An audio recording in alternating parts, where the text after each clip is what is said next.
မင်းသမီးလေးကိုလည်းပဲဥဒယပတ္တမင်းသမီးလို့ဒီလိုပဲနာမည်အတူပေးတယ်ပေါ့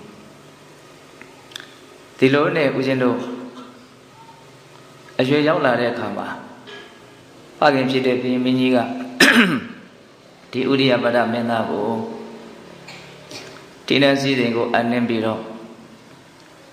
ကကြီးတဲ့အမျိုးသမီးတွေခြံရံပြီးတော့အဘိဓိတ်သွင်းမယ်လို့ပြောတော့သူဟာဒီနေ့စည်းစိမ်ကိုမလိုဘူးဒီလိုအိယာတီထောင်လူပေါင်းမှာ तू မပြောမွေ့ဘူးဒါကြောင့်ဒီအမှုကို तू မပြုတ်ပြရစေနဲ့လို့မင်းကြီးကိုတောင်းပန်ဒါကမြမပြေကလာတဲ့ပုဂ္ဂိုလ်ဖြစ်တဲ့အတွက်ကြောင့်လူအများစု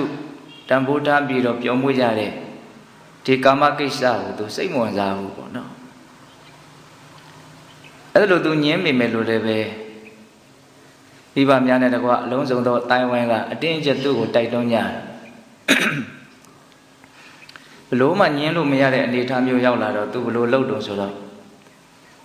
အလွန်လှပတဲ့ရွှေရုပ်ကလေးတစ်ရုပ်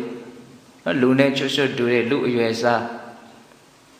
အလွန်ကြွန့်ကျင်လိမ္မာတဲ့ပရင်းစရာတွေကို तू ခိုင်းတယ်ရွှေရုပ်ကလေးအလွန်လှပတဲ့မိမလှပုံကလေးပေါ့နော်အဲ့ဒီရွှေရုပ်ကလေးကိုတကယ်ကိုပဲစိတ်တိုင်းကြလူလောကမှာတော့ဒီလောက်လှတယ်လို့မရှိနိုင်တော့ဘူးဆိုတဲ့အနေအထားမျိုးထိရောက်အောင်ဒီရွှေရုပ်ကလေးကိုအကောင်းဆုံးအနေအထားထိထုလုပ်ပြီးတော့အဲ့ဒါကိုဘုရင်ကြီးကိုပြပြီးတော့ဒီရွှေရုပ်နဲ့တူတဲ့ဒီရွှေရုပ်လောက်လှတဲ့အမျိုးသမီးကိုရမယ်ဆိုရင်တော့